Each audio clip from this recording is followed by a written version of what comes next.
Énormément d'actualités aujourd'hui, donc j'espère que vous êtes prêts. Salut à tous, ici Reg, bienvenue dans une nouvelle vidéo actualité. Il y a beaucoup d'actu comme je vous l'ai dit et comme d'habitude il y aura dans la description et dans le commentaire épinglé la liste des actualités. L'objectif c'est qu'on en discute, c'est pas juste moi qui ai fait un listing mais j'ai envie de vous donner mon avis rapidement sur toutes les actus. Alors aujourd'hui je vais aller un peu vite parce qu'il y en a vraiment beaucoup. J'ai envie qu'on en débatte, qu'on en parle et aujourd'hui il y aura cinéma, séries et même jeux vidéo, pas mal. Donc j'espère que vous êtes chaud. Mais avant de commencer j'aimerais comme d'habitude remercier le partenaire officiel de cette vidéo, CyberGhostVPN et ses 38 millions d'utilisateurs et presque 5/5 sur Trustpilot. C'est le partenaire qui fait évidemment vivre la chaîne YouTube, mais c'est surtout un outil que j'utilise constamment sur les différentes plateformes de streaming. Vous le savez, on a l'un des pires catalogues au monde. Il suffit de se connecter à un pays qui a la VOSTFR ou la VF comme la Belgique, la Suisse ou le Canada et plein d'autres pays. Et vous allez voir que leurs catalogues Netflix sont bien plus impressionnants. Par exemple, Equalizer 3 est déjà dispo, Dumb Money de même. Les catalogues Disney+, alors là, ça n'a rien à voir non plus. The Marvels, vous l'avez sûrement raté en salle pour plein de raisons évidentes, sera disponible début février sur Disney+, sauf chez nous. Et pour ceux qui ont Paramount+, il y a déjà le dernier Mission Impossible. Et il y a des gens qui veulent découvrir Max en avance, et bien vous pouvez, vous prenez un VPN dans un pays de l'Union Européenne qui a Max et vous avez accès au catalogue. En plus de ça, pour les gens qui consomment beaucoup de YouTube comme moi, YouTube Premium c'est devenu vraiment essentiel. Vous vous connectez à un pays beaucoup moins cher comme la Turquie, l'Inde, l'Argentine, vous prenez YouTube Premium et vous n'avez plus de publicité sur YouTube, c'est génial, ça change la vie. Vous serez même plus en sécurité avec un VPN, que ce soit le Wi-Fi de l'université, la bibliothèque ou l'hôtel. Vous pouvez partager un compte avec 7 personnes au total, vous êtes disponible sur tous vos appareils préférés, c'est super simple d'utilisation, en quelques clics c'est fait sans aucun problème. Vous pouvez essayer par vous-même car vous êtes satisfait ou remboursé sous 45 jours. Vous avez une assistance technique en français 24h7. Utilisez le lien dans la description, un commentaire épinglé afin de vous abonner à CyberGhostVPN et bénéficier de 83% de réduction plus 4 mois gratuits.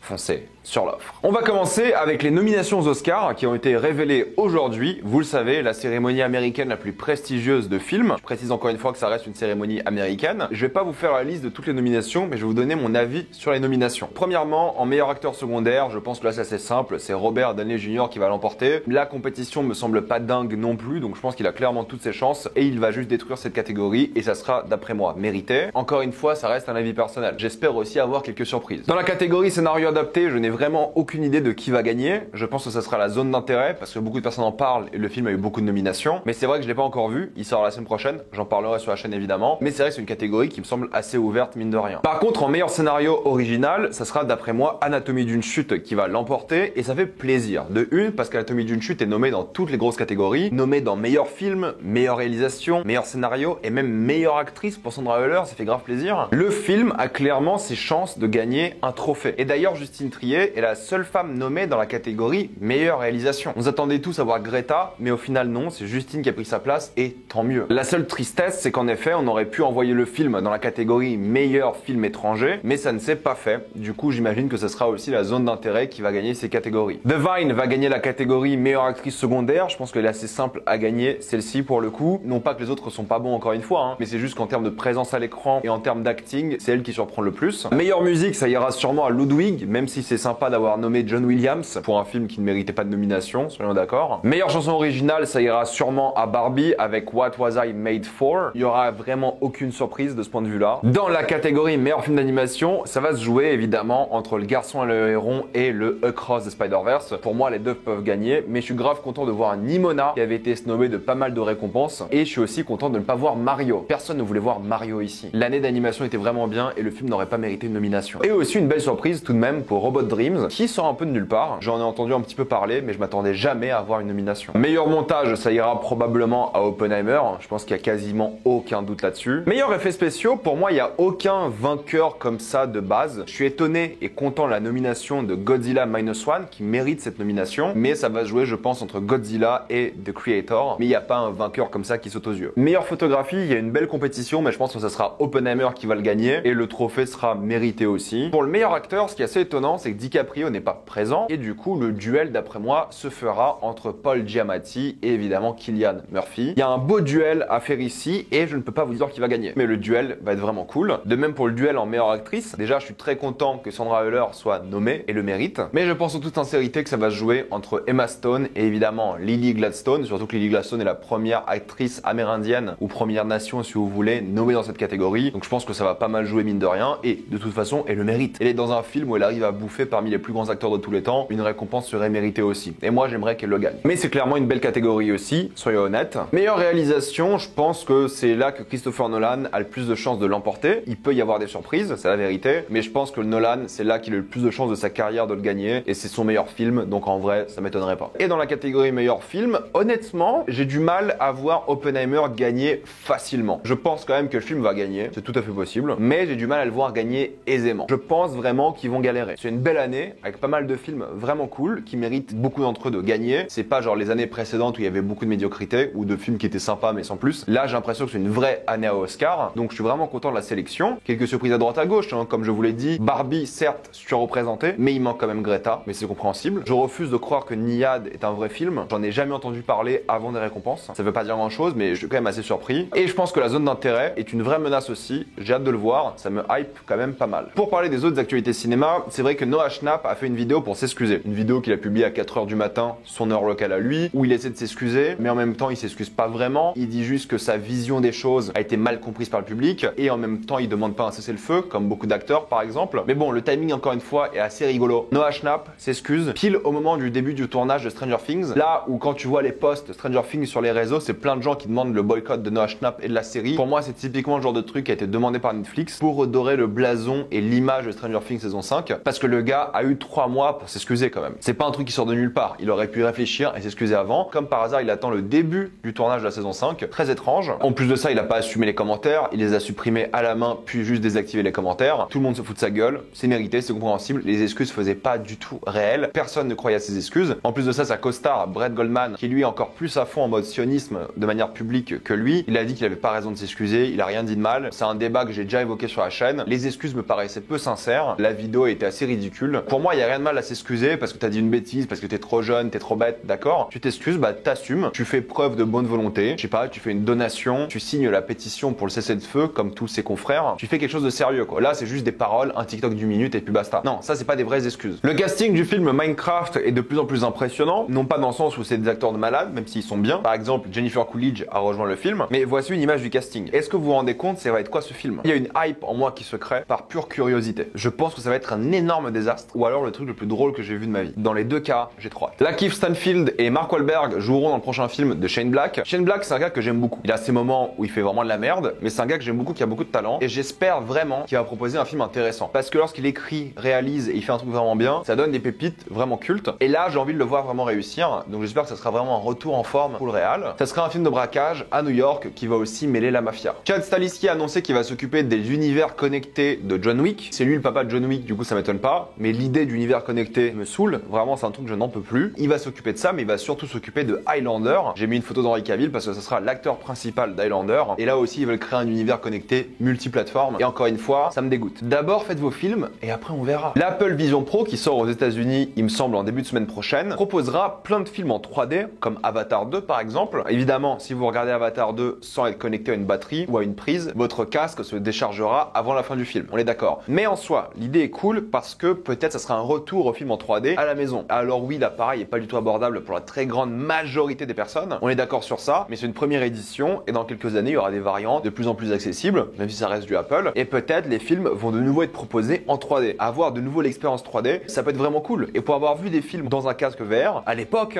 pour le coup, ça donne envie. C'est vraiment une expérience chouette. Ça dépend juste à quel point le casque est lourd ou pas. Dragon a débuté son tournage. Vous le savez, le film live action est censé sortir à l'été prochain. Oui, c'est le genre de personne qui devrait réaliser Dragon. On dirait un membre du casting, je vous jure. Je suis pas fan des adaptations live action, mais encore une fois, je reste optimiste. Fast X Partie 2 sera une version de Fast and Furious réduite, avec moins de budget et surtout un retour aux sources. C'est simple, ils ont vu le budget colossal de 340 millions du premier film et ils ont dit non, c'est trop cher, surtout qu'au box-office, ça n'allait pas. Mais c'est complètement stupide d'après moi parce que voilà, si tu fais Fast 10 partie 1 et partie 2, normalement ta partie 2 devrait être encore plus grande, encore plus forte, encore plus puissante. Visiblement, ça sera pas le cas. Et moins de budget, plus intime, ça peut être bien encore une fois, mais qui a l'aveu d'échec, soyons honnêtes. Et puis le terme retour aux sources concernant Fast and Furious, je l'ai souvent entendu. Le prochain film de Yorgos Lanthimos sera Save the Green Planet, ou en tout cas un remake du film qui est sorti au début des années 2000. Le gars pour l'instant n'a fait que des pépites, donc j'ai hâte. Ted sur Peacock est le plus gros succès de la plateforme depuis l'existence de la plateforme. Ma critique devrait arriver cette semaine. Joaquin Phoenix, Emma Stone et Pedro Pascal joueront normalement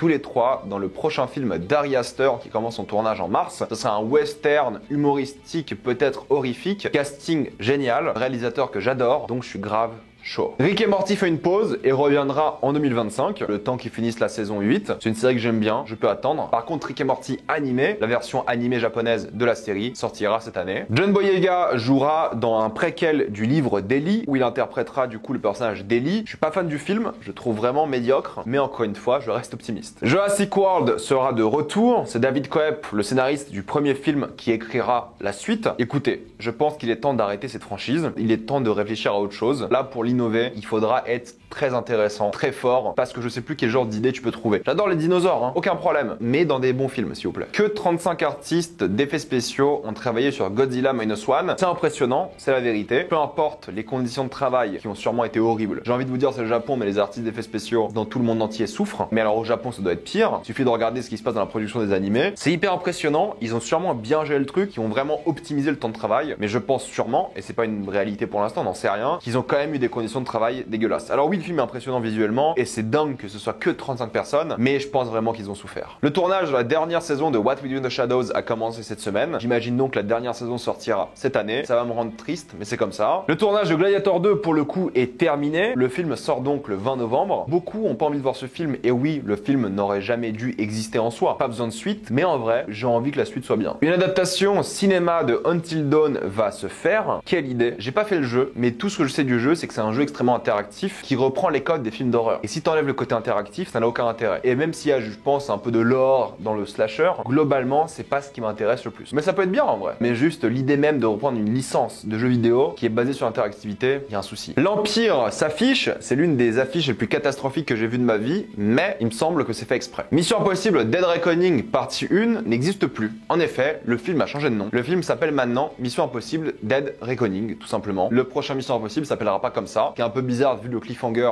et vu que c'est le seul film Mission Impossible qui a un cliffhanger. Et bon, c'est comme ça, je pense que c'est un truc marketing où les gens ont du mal à aller voir une partie 1. D'une, ils l'ont pas appelé partie 1. Par contre, quand t'as commencé le film, ça s'appelle partie 1. Je sais pas si vous vous rappelez de l'histoire d'Alec Baldwin qui avait tué quelqu'un malheureusement dans un cas d'homicide involontaire sur le tournage d'un film avec un flingue qui était donc chargé avec des vraies munitions. Il a été inculpé, donc il risque 18 mois de prison. On verra comment la situation va évoluer. Quelqu'un est décédé quand même sur le tournage et il me semble que le film parlait de ça aussi, donc il y a une sorte d'ironie assez sombre. On va pas se mentir, ça reste très triste ce qui s'est passé. Kate Blanchett et Michael Fassbender vont jouer pour Soderbergh. J'aime beaucoup Soderbergh, j'ai pas vu tous ses films, ça reste un gars plus ou moins productif et plus ou moins avec des pépites, mais c'est un gars qui tente plein de trucs. Mais du coup, il va faire un film qui s'appelle Black Bag, qui sera donc un thriller d'espionnage. Et dans ce genre de catégorie, le gars est plutôt fort. Michael B. Jordan va rejouer pour Ryan Coogler. En effet, il travaille sur un film de vampire qui a vraiment attisé ma curiosité aussi. J'ai très hâte de voir ça. La première image du biopic Michael Jackson a été diffusée. C'est son neveu qui va jouer, ça ne m'intéresse pas. Je sais très bien ça va être comment. Ce sera un biopic musical extrêmement classique dans la narration, dans l'idée, dans les visuels, dans tout ce que vous voulez. Il y aura rien de négatif par rapport à Michael Jackson, vu que c'est la famille qui le fait. Ce sera juste un hommage à la musique et en soi, ok, si le film est bien. J'ai pas envie qu'on parle des parties sombres forcément, mais bon, il y a une vraie volonté artistique de pas montrer les choses vraiment intéressantes de la vie de quelqu'un. Non pas que la musique n'était pas intéressante, hein, mais je sais ça va être quoi comme film. Ça sera un hommage, cirage de pompe de l'extrême, alors que j'adore sa musique, tout le monde. Mais honnêtement, je n'y crois pas une seule seconde. Le script du plus gros film indien de l'histoire a été écrit. C'est S.S. Rajamouli qui va le réaliser. Vous le connaissez, hein, il a sorti l'excellent RRR que j'ai adoré et que je conseille à tout le monde. Donc j'ai hâte de voir son film et l'envergure a l'air dingue. La bande-annonce d'une nouvelle série Apple qui s'appelle Constellation a été diffusée. Ça a l'air pas mal du tout. Ça sortira le 21 février. Je vous laisse la regarder. Ça a l'air sympathique sans être incroyable, mais j'ai envie d'y croire. Apple sont plutôt bons. Invincible saison 2, partie 2, c'est rigolo, sortira le 14 mars. Pourquoi est-ce que c'est rigolo? Parce que c'est du foutage de gueule. Ils auraient dû attendre de sortir toute la saison d'un coup d'après moi, semaine par semaine, plutôt que la couper en deux. La raison pour laquelle ils l'ont fait, c'est pour avoir du contenu, c'est la vérité. Pour moi, ils auraient dû attendre, mais ça sort du coup le 14 mars. Il y aura 4 épisodes et ça sortira juste avant Fallout. Je vous l'ai dit, hein, le calendrier Prime Video, là il est prêt jusqu'à la fin de l'année. Tous les vendredis, il y aura un truc et on en parlera. MrBeast va signer un contrat de 100 millions avec Amazon pour produire une série. Le premier épisode sera disponible sur la chaîne officielle de MrBeast. Mais encore une fois, l'ironie YouTube, c'est qu'ils vont sortir un truc pour YouTube qui au final sera sur une plateforme de streaming. C'est un peu comme le documentaire de Squeezie, j'en ai parlé dans ma vidéo. Hein. Ça me fait un petit peu rire. Est-ce que c'est un projet qui m'intéresse? Non, mais s'il peut être impressionnant, non, ça serait bien. Reacher saison 3 a commencé son tournage. J'avais fait la critique de la saison 2. C'est une série que moi j'aime bien, donc j'ai hâte de voir la saison 3. Ça peut être vraiment pas mal. She-Hulk n'aura pas de saison 2. Personne ne va pleurer cette chose, mais bon, c'est normal. La saison 1 a coûté si cher qu'ils vont jamais investir dans une saison 2, surtout vu les retours. Et Tron 3 a commencé son tournage. Il s'appelle d'ailleurs pas Tron 3, mais TR3N. Juste avec ce titre, vous savez que le film, ça sera de la merde. Mercredi, saison 2 sera visiblement plus horrifique et il y aura plus d'action. Écoutez, je l'espère, parce que la saison 1, c'était un lot de médiocrité assez dingue. Donc j'espère vraiment une évolution positive. Hitman, le 7 juin sur Netflix, c'est ça l'annonce qui a été faite. Apparemment, le film est excellent. Il y a des retours incroyables. Du coup, j'ai trop hâte de le voir. Malheureusement que sur Netflix, c'est toujours un petit peu triste. David Fincher a signé un contrat avec Netflix jusqu'en 2027. Et oui, il reste prisonnier de la plateforme. Blague à part, ça veut sûrement dire qu'il va refaire 1 à 3 projets avec la plateforme. Et non, Mindhunter, il a reconfirmé récemment, ne reviendra pas. Il a littéralement dit ça il y a 2 jours. HBO a dominé les Emmy Awards avec 31 récompenses. Je vous mets l'image avec toutes les récompenses. J'en ai parlé la semaine dernière. Si vous voulez encore une fois des statistiques sur qui a gagné quoi et le nombre de récompenses, surtout que HBO a gagné les récompenses les plus prestigieuses dans la catégorie dramatique, je précise. Voici les stats, vous pouvez les regarder et mettre pause. Il n'y a pas grand chose à analyser honnêtement. Peut-être juste la personne de FX qui fait vraiment plaisir, mais c'est juste de Bear qui a tout carré. Et du coup, si on parle de HBO, The White Lotus saison 3 a encore ajouté plein de personnes au casting. Walton Goggins, que j'aime beaucoup, Sarah Patrick Hook, Patrick Schwarzenegger,